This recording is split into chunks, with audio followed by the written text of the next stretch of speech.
Invitamos a la economista Nérida Aucahuasi-Dongo del Ministerio de Transportes y Comunicaciones. La economista Nérida Aucahuasi es economista por la Universidad Nacional Mayor de San Marcos, con maestría concluida en Desarrollo Local y Gestión Municipal con concursos de posgrado en Planeamiento Estratégico y Proyectos de Inversión Pública, Políticas Públicas y Gobernabilidad, Estudios de Género, Planificación Regional, entre otros. Con amplia experiencia en gestión pública, ejerciendo diversas gerencias, jefaturas y direcciones de línea, conducción de programas de endeudamiento externo con el BID, ¿no? Diseño y conducción de la descentralización y fortalecimiento de capacidades de gobiernos locales y regionales, así como la conducción de la planificación estratégica y operativa, incorporación del enfoque de género en el sector transporte. Adicionalmente es una eximia quechohablante. Muy bien, démosle una fuerte bienvenida y un gran aplauso a la economista Nérida Aucahuasi-Dongo.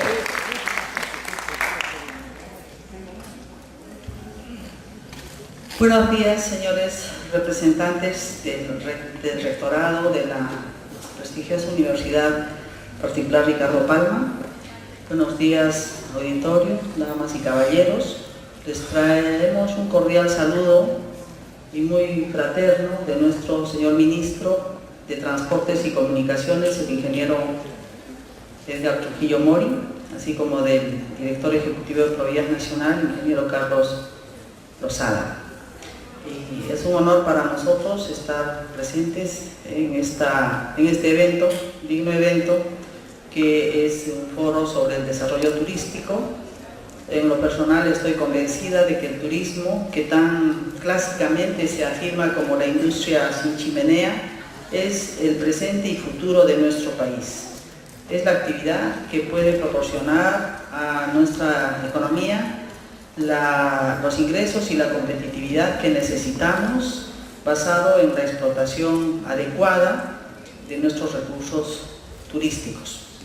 En ese marco queremos hacer la presentación de esta exposición denominada Intervenciones en el Corredor Vial Cañete-Yauyos-Huancayo.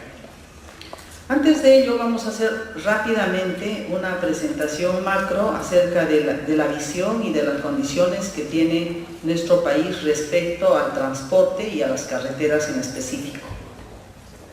La siguiente, por favor.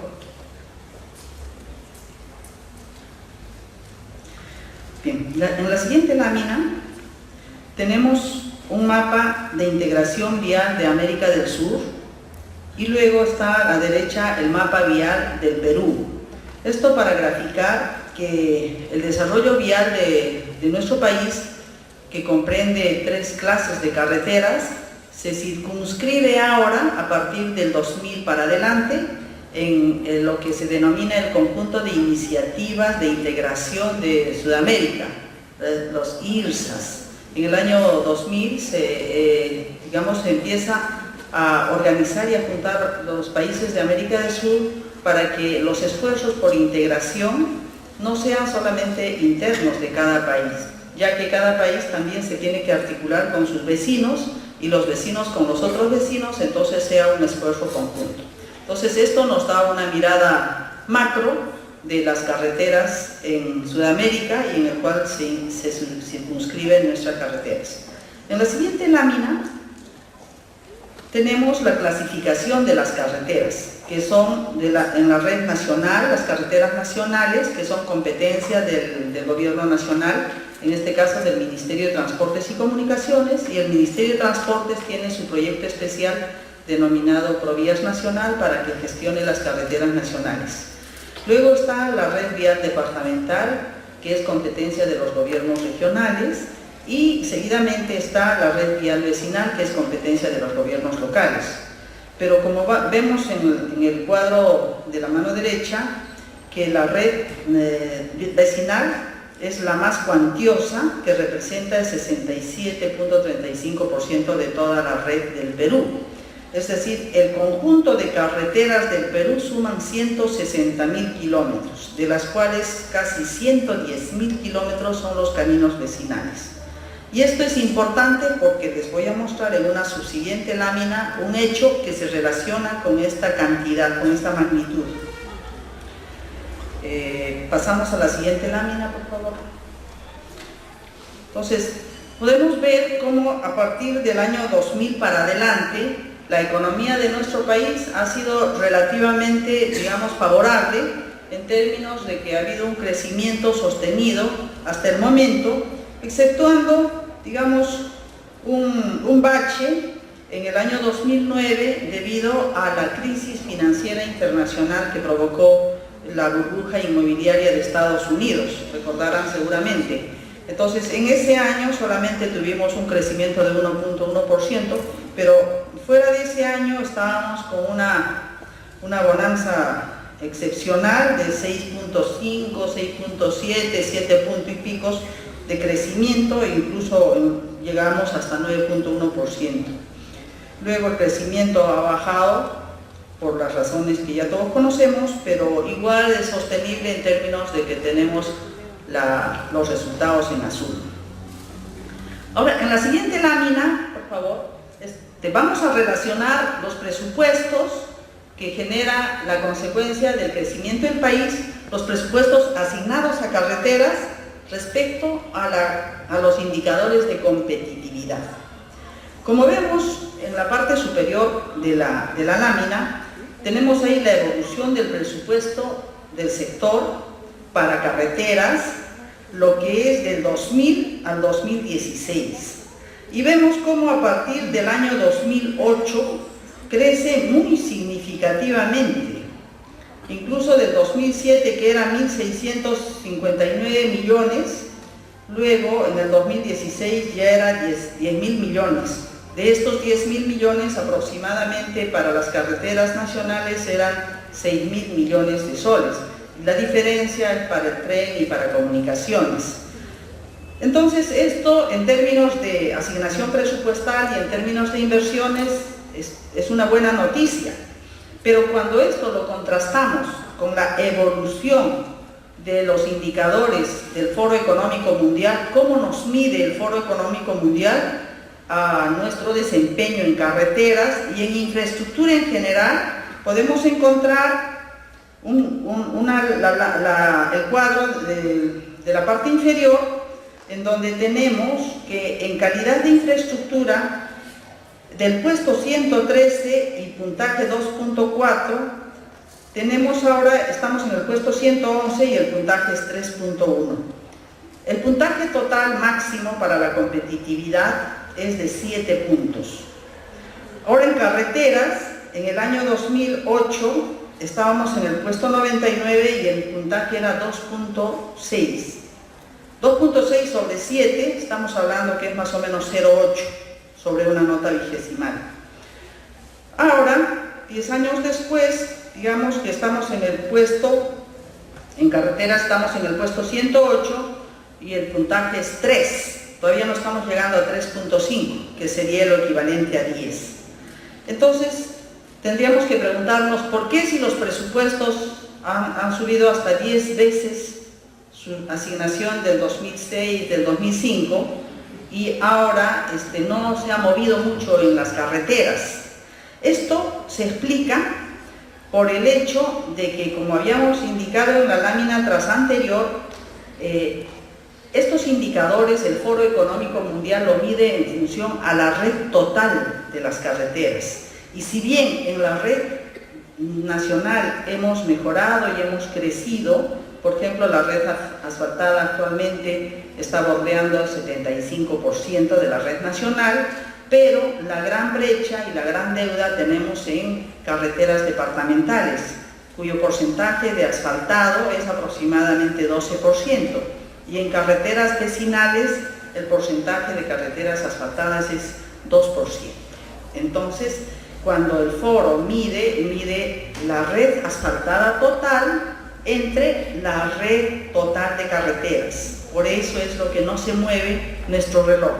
Y esto es, digamos, una reflexión para los niveles subnacionales de gobierno, a fin de que los gobiernos regionales y locales tengan que priorizar sus pedidos, sus intervenciones y sus financiamientos, todo que sea orientado a contribuir con estos niveles de corredores viales competitivos, ¿no? Que sume a la competitividad y que no sean intervenciones aisladas, porque cuando son intervenciones aisladas no suman, ¿no? Entonces, como se concluye en el resumen, según el índice global hemos pasado de 2.6 a 3, pero este indicador es en base al total de carreteras. Pasamos, por favor. Como Ministerio de Transportes y Comunicaciones, en materia de infraestructura, tenemos un objetivo central que es el cierre de brechas, las brechas que ya les he mencionado. En ese marco, las brechas de infraestructura y acceso a los servicios públicos es clave para el Ministerio. El reto es digamos, un monto de 160.000 millones de dólares en todos los niveles de gobierno para superar esa brecha, y eso lo haremos en un mediano a largo plazo. ¿Por qué? Aprovecho de decirles también que los proyectos en infraestructura vial, como vamos a ver más adelante en el caso de vuestro corredor específico, no son tan rápidos. No es como una construcción capaz de una escuela, de una posta sanitaria. Esto tiene un proceso de maduración que tiene que ver con la normatividad y con las mismas capacidades del mercado respecto a consultores y contratistas. Bien, entonces la siguiente lámina. Tenemos como estrategia de impulso a la inversión en materia de carreteras. Por un lado tenemos la nueva norma de sistema de inversión pública, que es InvierteP.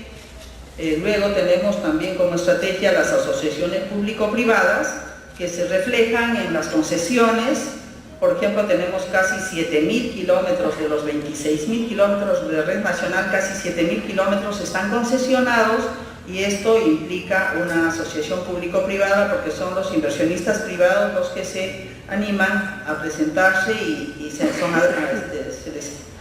se les encarga estas concesiones. Y también lo que es las obras por impuesto, que es relativamente reciente, ¿no?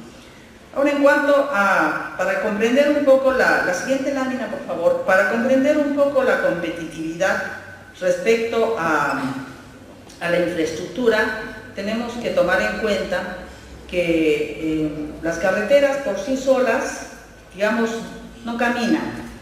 La infraestructura del transporte es un rol del Estado, por tanto es un rol del sector público, pero ese rol del Estado a la vez tiene mucho que ver con el sector privado. Por ejemplo, ¿quiénes son los dueños de las flotas de buses, de las flotas de trailers, de las flotas de aviones, de las flotas de barcos? ¿Quiénes son los dueños? El sector privado. ¿Quiénes son los dueños de los servicios logísticos, de carga de mercancías de un punto a otro, de un origen a un destino? El sector privado. Entonces, cuando hablamos de movimiento de carga, ahí confluyen tres elementos o tres sistemas. El sistema de la infraestructura vial, que es responsabilidad del Estado, o sea, del sector público, y los sistemas de servicios de transportes y de servicios logísticos, que está en manos del privado. Entonces, en este punto tenemos que ponernos a pensar, y les haría una pregunta, si alguien me responde sería bueno: de toda la producción de un país, de toda la economía que se mueve en un país, ¿qué porcentaje corresponde a dinero público y qué porcentaje a dinero privado, del sector privado? En un tiempo X, por ejemplo, en estos momentos, digamos, en la economía del país. ¿Quién me dice esos porcentajes? ¿Quién se anima a decirme cuánto el público y cuánto el privado? ¿Hay estudiantes de economía en el auditorio? Puede haber, no sé, tal vez de turismo. Pero aproximadamente el dinero del sector público representa del 15 al 20%. Y el dinero del sector privado representa del 80 al 85%. Entonces nos da la impresión de que el sector público es el que mueve la economía, y no es así, pero sí es el que gatilla, aun cuando es pequeña su participación relativamente, de 15% a 20% respecto al 80 al 85% del privado, es el que gatilla. ¿Qué quiere decir? Es el que permite las condiciones para que el sector privado se anime a hacer las inversiones.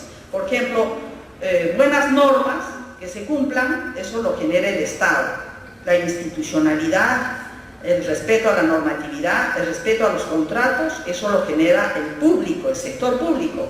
Las inversiones en infraestructura, por ejemplo, para ir al caso de las carreteras, lo genera el sector público. Si hay una buena carretera o una buena infraestructura de transportes, el sector privado se animará a comprar una flota de buses, por ejemplo, para que transite por la Panamericana Norte, por decir, como ejemplo. Pero si la carretera está en mal estado, el privado se va a retractar, se va a retraer. Entonces, esa es la importancia de combinar lo público con lo privado. Y el Estado, como representante del sector público y además como representante de los intereses de todo el país, de toda la economía del país, en la parte pública tiene la obligación pues de hacer estas intervenciones que permitan promover las condiciones de que los privados se lancen, ¿no? Entonces, más o menos este es un concepto global. Pasamos a la siguiente lámina, por favor. En esta lámina, otro clic, por favor, otro clic. Exacto. En esta lámina, por ejemplo, podemos ver cómo es el movimiento de carga en el Perú. Y el movimiento de carga tiene que ver con la competitividad. ¿Qué quiere decir? Que estamos hablando cómo llevamos, por ejemplo, el café el Tunqui de la selva de Puno en Sangabán, se produce en la selva de Puno, como todos sabemos, ha ganado premios internacionales en varios años, y queremos que ese producto llegue a un mercado europeo, por ejemplo. Entonces, desde Sangabán hasta Europa hay todo un flujo que se puede ver en la lámina siguiente, que este es el análisis de las cadenas logísticas, cómo es que de la producción, almacenaje, transporte, costos de inventarios, trámites documentarios, todo eso corresponde a la logística del transporte. Y esto está amarrado entre lo que es infraestructura de transporte, servicios de transporte y servicios logísticos. Estos tres sistemas son los que intervienen en el esfuerzo de llevar un producto de origen hasta su destino final. El destino final puede ser el mercado interno nacional o el mercado externo exportación. Pero, como hemos visto en la lámina anterior, por ejemplo, vemos que la Panamericana soporta un 70% de la carga terrestre, la Panamericana, norte y sur. Y además, cuando hablamos de los puertos, vemos que el puerto del Callao soporta un 90% de toda la carga que sale vía barco. Entonces, todo esto nos conlleva a concluir. Bueno, acá hemos puesto, para pasar un poco más rápidamente, porque ustedes obviamente estarán un poco impacientes en que lleguemos a su corredor vial, ¿no? Pero entonces hemos puesto a modo de ejemplo respecto a esta cadena de espárrago. Además, la presentación probablemente los van a circular en vuestros correos electrónicos. Entonces, lo que quisiera pasar es a la lámina que dice costo logístico. Pasamos, por favor, acá. En esta lámina, este conjunto de esfuerzos de llevar un producto desde su origen hasta su destino, en el caso del Perú, era el 34%. Quiere decir que, por ejemplo, hay un café producido, ya embolsado, listo para el consumo, pero en llevarlo a su consumidor final, de lo que costaba 100 va a costar 134%. Y ese es un costo altísimo. O por lo menos pensemos en otro ejemplo, un polo de algodón, que el algodón peruano es bien famoso, bien fino y bien cotizado. El polo costó 100 soles su producción y en llevarlo al mercado extranjero va a costar 134 soles. Pero ¿qué pasa si hay otro país vecino que tiene la misma producción con la misma calidad? Pensemos que tiene la misma calidad, pero su costo de producción, su costo logístico, suponiendo que el costo de producción es el mismo, 100 soles, el costo logístico en los otros países es mucho menor. Si hablamos del café, Colombia también tiene buen café. Si hablamos de vino, Chile también tiene buenos vinos. Entonces, si pensamos en exportar esos productos, Los otros países van a vender el mismo producto de igual calidad, pero a un precio mucho menor. Entonces, ¿a qué país le van a comprar los consumidores finales? Al país que tiene un menor precio. Por eso hablamos de que nuestros niveles de competitividad son bajos. Y todo esto tiene que ver con varios elementos, pero uno de los elementos es que tiene que ver con la infraestructura. Como vemos en la presente lámina, vemos que el costo logístico en Singapur es 7%. En los países OECD, al cual el Perú quiere ingresar, es 8%. Estados Unidos tiene 9%. El promedio de América Latina es 24%. Chile, que es nuestro vecino, tiene 15%, muy por debajo del promedio de Latinoamérica. Y nosotros estamos en 34% del costo logístico. Esto era importante mencionarles antes de hablar de los corredores, y toda esta problemática pues refleja elevados costos de transporte, altos niveles de inventarios, altas mermas por pérdidas de mercancía, menor desarrollo de nuevos productos, incremento de fletes y disminución de accesibilidad a los mercados internacionales. La siguiente lámina ya es respecto al enfoque logístico. Esta es la lámina que les decía que en el Callao, en el puerto del Callao se concentra el 90% de la carga. En el puerto de Paita se concentra el 8% y en el puerto de Matarani 2%.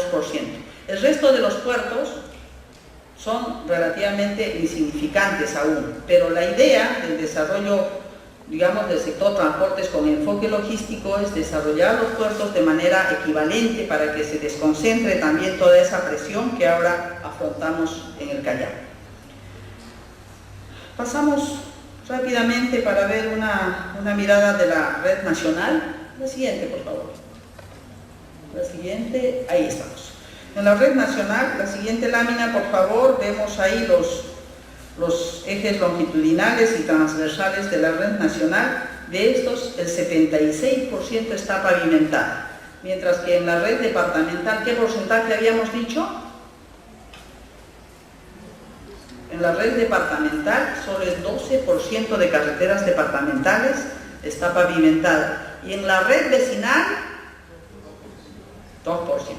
Muy bien, están atentos. Entonces, pues, en la red nacional es lo que se presenta mejores avances en desarrollo de infraestructura vial. La siguiente lámina, por favor. Acá tenemos un estado situacional al 2016 y una proyección al 2026. Al 2026 nosotros creemos que vamos a pavimentar toda la red nacional existente y vamos a estar en una condición óptima, pero como sector, como Ministerio de Transportes, tenemos que ayudar también a que los gobiernos regionales y locales mejoren sus resultados respecto a la pavimentación de sus vías. La siguiente lámina, por favor. Acá estamos hablando de las dobles calzadas, que son las autopistas, que básicamente están diseñadas para lo que es la Panamericana. La Panamericana, el eje longitudinal de la costa. Y al 2016 tenemos 827 kilómetros, pero al 2026 pensamos llegar con 2.600, o sea, toda la Panamericana desde Tumbes hasta Tacna, queremos llegar con autopista de doble calzada.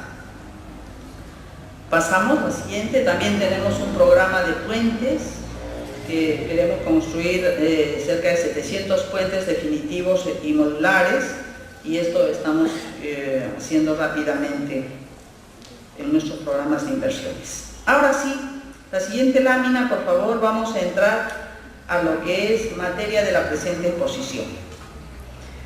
¿En qué consiste el corredor vial Yauyos-Cañete-Huancayo? En primer lugar, este corredor, que antes era red departamental, no sé si ustedes recuerdan, luego se ha reclasificado como red nacional, considerando que es una carretera importante que articula dos departamentos, Lima y Junín. En ese sentido, a partir del año 2007 más o menos se ha empezado a mirar con interés de inversiones todo este corredor vial. Y para comprenderlo mejor, vamos a hacer una gráfica macro respecto a las vías alternativas a la carretera central.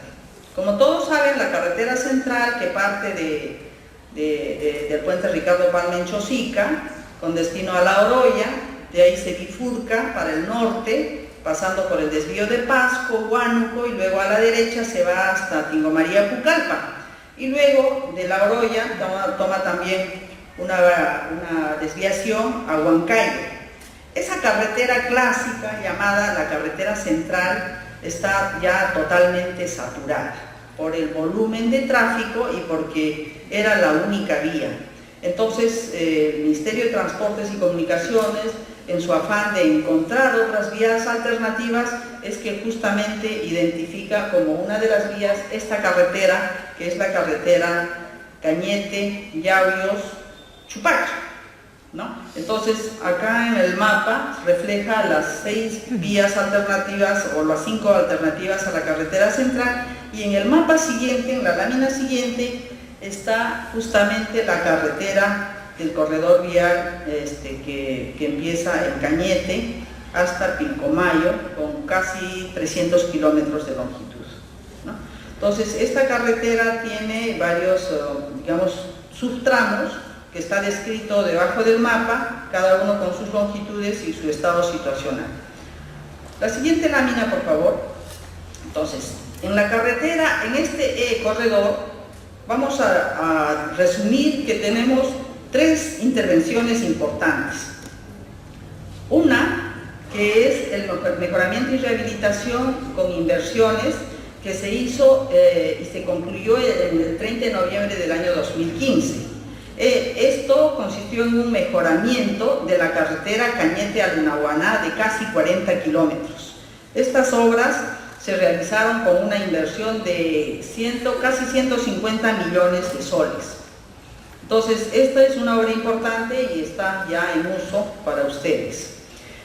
La segunda intervención importante es el corredor vial Cañete, Lunahuaná, desvío Yauyos, Ronchas, Chupaca, e incluso de Huancayo llega a Pampas. Entonces, el corredor que ya llega hasta Tayacaja, su capital Pampas, en Huancavelica, que une 3 departamentos, ya suma casi 350. Pero lo que corresponde a Cañete, Huancayo, es de 280 kilómetros. Esta segunda intervención consiste en un contrato de conservación por niveles de servicio. ¿Qué quiere decir esto?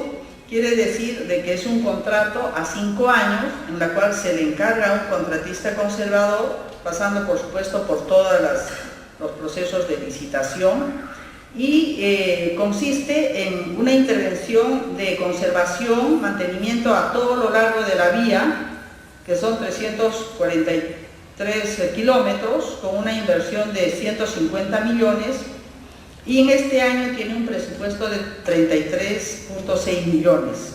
Y además, dentro de estos 343 está el mejoramiento de un tramo que ahora lo vamos a ver en el mapa, de 150 kilómetros aproximadamente, con un costo de 75 millones, en la cual se realiza un pavimento económico, ¿no?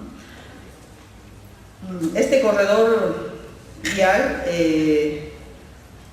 tiene una proyección a 5 años, como les habíamos mencionado, hasta octubre del año 2020, y las obras de mejoramiento han comenzado el año 2014, incluso con el contrato anterior, y se tiene previsto terminar el año 2018, o sea, en este año, a fines.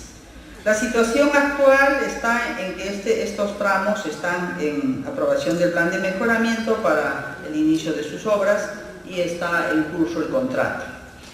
En este mapa tenemos específicamente la intervención, que es desde el punto de Zúñiga, pasando por todo el tramo desvío de Yauyos, y llega hasta el punto de Ronchas. Entonces, desde Zúñiga, desvío Yauyos y Ronchas son estos 145 kilómetros, que consiste en un mejoramiento, o sea, pasar de capa afirmada a una capa pavimentada con pavimento económico. ¿Qué ¿Qué es el pavimento económico? No sé si va a haber un panel, ahí yo puedo contestar, pero si gustan también les puedo explicar ahora, como gusten. ¿Va a haber un panel? No va a haber. Entonces, un pavimento económico es una intervención que tiene una duración menor que un pavimento definitivo y un costo menor también. Entonces, ¿en qué casos se emplea estos pavimentos económicos? En los casos en que se está promoviendo que el tráfico se incremente.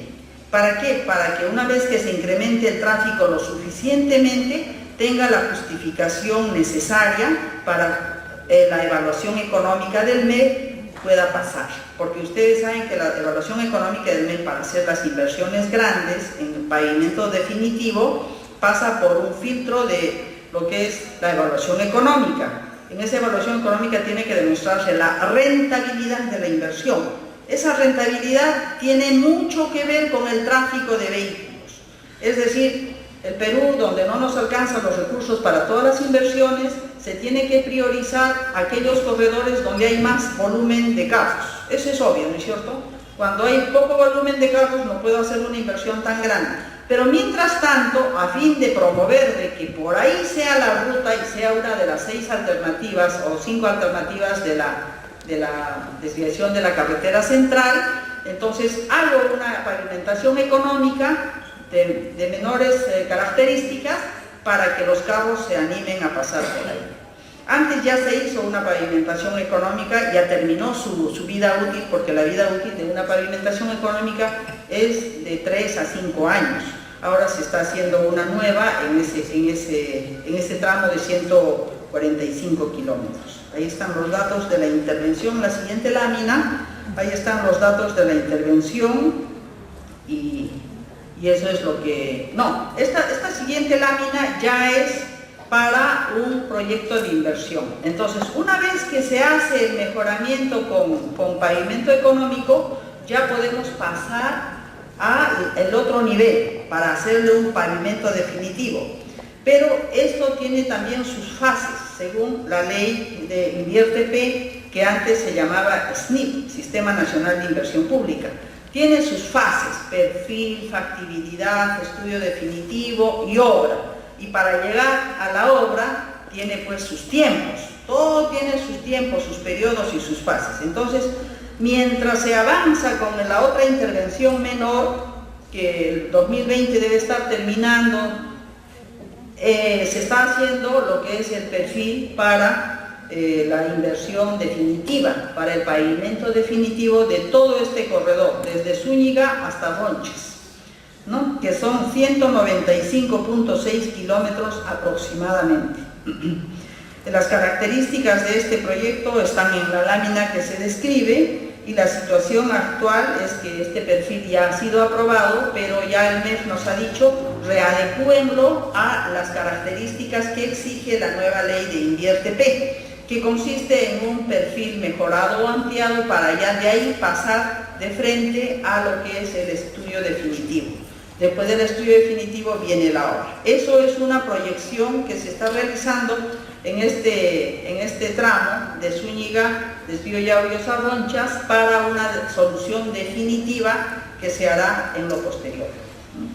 Bueno, eso es por el momento lo que podríamos decir respecto a estas 3 intervenciones importantes en el corredor vial de Cañete, Desvío Yauyos hasta Huancaya, pasando por las hermosas cataratas de Huancaya, por cierto. Muchas gracias.